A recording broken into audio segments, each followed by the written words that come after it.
ये उस समय की बात है जब इज़राइल में आहाब नाम का राजा राज्य करता था और वह राजा यहोवा की नजर में बुरे कर्म किया करता था, जबकि वह यहूदा के गोत्र का एक इज़राइली था। उसने एक अन्य जाति स्त्री इजेबेल से विवाह किया। इजेबेल यहोवा के विरुद्ध थी तथा बाल देवता की उपासना करती थी, और जब आहाब राजा ने उस स्त्री से विवाह किया तब वह इज़राइल की रानी बनी। और इजेबेल के साथ साथ राजा आहाब भी यहोवा को छोड़ बाल देवता ही की उपासना करने लगा। और यह रानी इजेबेल इज़राइल के सभी नबियों से नफरत किया करती थी, क्योंकि वह सब नबी यहोवा को ही मानते थे। और यही नहीं, बल्कि रानी इजेबेल उन सब नबियों को जो यहोवा की उपासना किया करते थे, उनकी उपासना में रुकावट भी डालती थी और उन्हें मरवा भी डालती थी।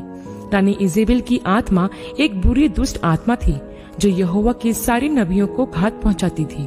उसी समय वहां एलिया नबी भी यहोवा का कार्य करता था। जब एलिया नबी ने बाल के पुजारियों को स्वर्ग से आग उतारकर यहोवा के सामने झुकाया, फिर जब रानी इजेबेल को यह से पता चला कि एलिया ने उसके बाल देवता को झूठा साबित कर दिया है, तब इजेबेल ने एलिया नबी को मारने के लिए अपने दूतों को भेजा। जब एलिया को यह बात पता चली तो वह होरेब पर्वत पर एक गुफा में जाकर छिप गया, क्योंकि इजेबेल पहले भी परमेश्वर यहोवा के कई नबियों को मरवा चुकी थी। बाइबल ऐसा भी दर्शाती है प्रियो कि इजेबेल का श्रृंगार बहुत ही भड़काऊ और घृणित होता था। उसका श्रृंगार दूसरों को आकर्षित करने वाला होता था। इजेबेल को जो चीज पसंद आती थी वह उसे लेकर ही मानती थी। एक दिन उसका पति राजा आहाब नाबोत का खेत खरीदना चाहता था, परंतु नाबोत ने वह खेत बेचने से इनकार कर दिया। तो रानी इजेबेल ने झूठ बोलकर नाबोत पर आरोप लगाया और उसे मरवा डाला, और वह खेत हड़प कर राजा आहाब को दे दिया। इस प्रकार की आत्मा रानी इजेबेल के जीवन में काम करती थी, झूठ की, वासना की तथा विरोध की। इस प्रकार की दुष्ट आत्मा आज भी कई लोगों के जीवन में कार्य कर रही है। बाइबल हमें अच्छे और बुरे दोनों चरित्रों के बारे में बताती है, जिससे हम अपने जीवन में सही बातों का निर्णय ले सकें। इसलिए प्रियो, हमें इजेबेल के जीवन चरित्र के बारे में जानना बहुत जरूरी है, ताकि हम भी अपने आप को इस प्रकार की आत्मा से बचा कर रख सकें। रानी इजेबेल बाल देवता की उपासना किया करती थी तथा इज़राइल के लोगों से भी अपने बाल देवता की उपासना करवाकर पाप करवाती थी, अर्थात यहोवा को छोड़ झूठे ईश्वरों की उपासना करवाती थी और बलि भी चढ़वाती थी। यहाँ यह स्पष्ट होता है कि किस प्रकार इजेबेल की आत्मा आज भी लोगों के जीवन में काम कर रही है। यह जरूरी नहीं है कि यह आत्मा सिर्फ महिलाओं में ही काम करे, बल्कि वह महिलाओं और पुरुषों दोनों में काम करती है। यह एक बहुत ही बुरी दुष्ट आत्मा के रूप में कलीसियाओं में भी काम कर रही है। ज्यादातर यह आत्मा परमेश्वर के दासों को सताने के लिए भी काम करती है। आज हम देखते हैं ऐसी कोई जगह नहीं है जहां पर प्रभु के दासों को सताया ना जा रहा हो। विरोध की आत्मा इजेबेल की आत्मा ही है। उस समय भी उसने परमेश्वर के नबियों को ना सिर्फ सताया बल्कि मरवा भी डाला। वैसे ही आज यह आत्मा कई प्रकार से प्रभु के लोगों के विरोध में काम कर रही है। इसके साथ ही रानी इजेबेल का श्रृंगार एक भड़काऊ श्रृंगार था। वैसा ही श्रृंगार हम आज के आधुनिक समय में देख रहे हैं। यह भी एक दुष्ट आत्मा है। बाइबल में महिलाओं के लिए कभी भी ऐसे भड़काऊ और आकर्षित करने वाले श्रृंगार के विषय में नहीं कहा गया है। बाइबल के अनुसार हमें हमेशा सादा ही श्रृंगार करना चाहिए। महिलाओं की सुंदरता शारीरिक नहीं परंतु आत्मिक होना चाहिए, जैसे कि पहला पतरस 3 अध्याय के 3 और 4 वचन में लिखा है कि तुम्हारा श्रृंगार दिखावटी ना हो, अर्थात बाल गूंथना और सोने के गहने या भांति भांति के कपड़े पहनना, वरन तुम्हारा छिपा हुआ और गुप्त मनुष्यत्व नम्रता और मन की दीनता की अविनाशी सजावट से सुसज्जित रहे, क्योंकि परमेश्वर की दृष्टि में इसका मूल्य बड़ा है।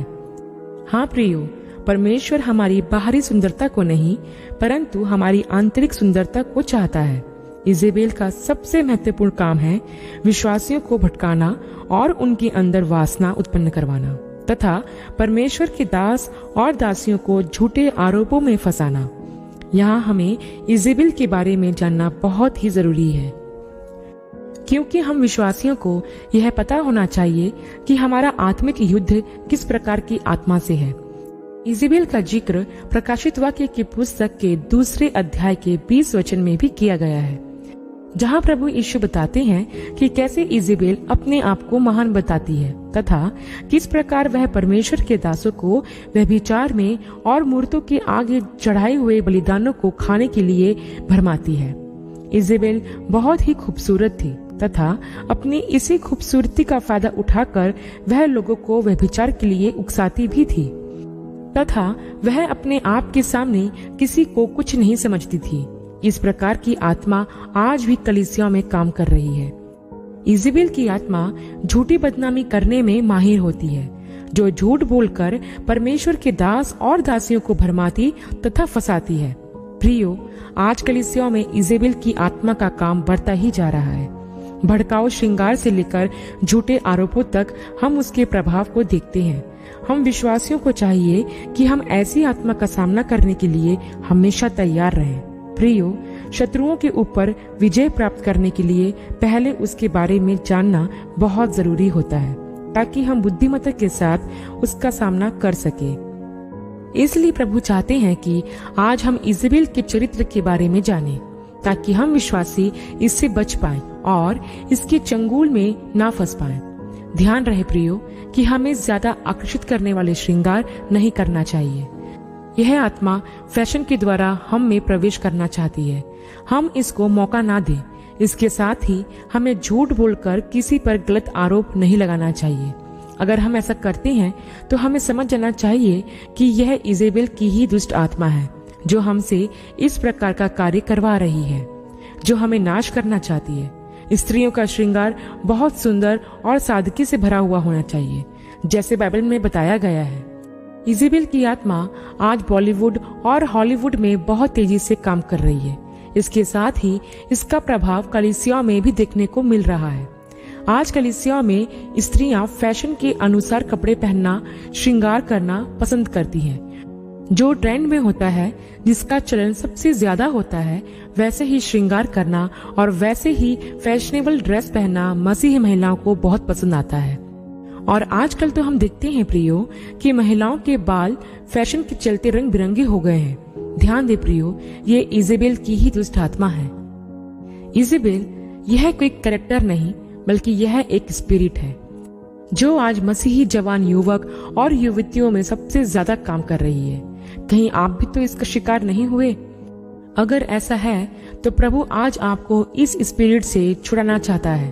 प्रभु आपको आजाद करना चाहता है, ताकि आप शारीरिक नहीं परंतु आत्मिक सुंदरता पर ज्यादा ध्यान दे सकें। प्रियो, हमारा परमेश्वर हमारे शरीर को नहीं परंतु हमारे शुद्ध मन को पसंद करता है। रानी इजेबेल का अंत भी वैसा ही हुआ जैसे परमेश्वर के दास एलिय्याह नबी ने भविष्यवाणी की थी। उसने कहा था कि इजराइल के किले के पास इजेबेल को कुत्ते खा जाएंगे। तो प्रियो, ऐसा ही हुआ। जब रानी इजेबेल खिड़की के पास बैठकर अपने आंखों में सुरमा लगा रही थी और अपने बाल संवार रही थी, तभी उसके पास खड़े हुए लोगों ने उसे नीचे गिरा दिया, जिससे उसके खून के छिटे किले की दीवार पर भी आए और उसका शरीर घोड़ों के द्वारा रौंदा गया और उसकी लोथ को कुत्ते खाने लगे। जब लोग उसको मिट्टी देने के लिए आए, तब उसकी खोपड़ी, हथेली और पांव के अलावा कुछ भी न पाया। इस प्रकार उसका अंत हुआ, जैसा प्रभु यहोवा ने अपने दास के द्वारा कहलवाया था। प्रियो, बुरे लोगों का अंत हमेशा बुरा ही होता है। इजेबेल की कहानी में हमने देखा कि उसका जीवन कैसा था। परमेश्वर इस प्रकार की दुष्ट आत्माओं का अंत बुरा ही करेगा, परंतु हमें इजेबेल की दुष्ट आत्माओं को जानना बहुत जरूरी है, जिससे हम उसे पहचान कर बच सके। प्रियो, मैंने इजेबेल की कहानी के बारे में विस्तार से आपको इसलिए बताया क्योंकि यह दुष्ट आत्मा आज भी काम कर रही है। जैसे वासना, धोखा, झूठ, व्यभिचार, अपनी बड़ाई करना तथा कलीसियाओं में झूठ तथा पाप फैलाना, घृणित श्रृंगार करना, यह उसकी एक पहचान है। ध्यान रखें प्रियो कि हम मसीहियों को, जो प्रभु के कीमती लहू के द्वारा मोल लिए गए हैं, इन सारी बातों से दूर रहना है, क्योंकि प्रभु ने हमें इन सब से छुड़ाने के लिए ही अपना लहू बहाया है।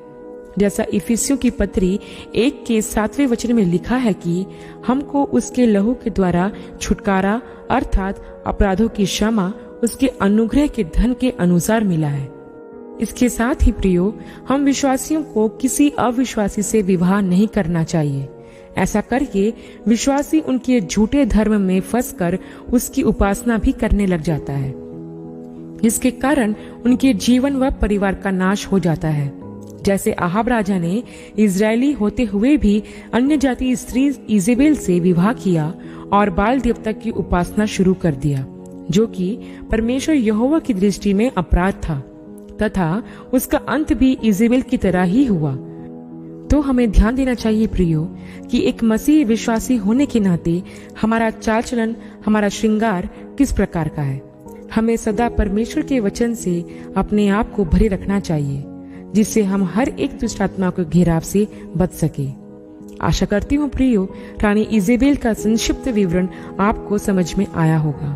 बस आपसे एक ही रिक्वेस्ट है कि इसकी स्पिरिट को अपने ऊपर हावी ना होने दे, उसका सामना करे। प्रभु आपको जरूर विजय देगा। अगली वीडियो में एक नए विषय के साथ आपसे फिर मुलाकात होगी।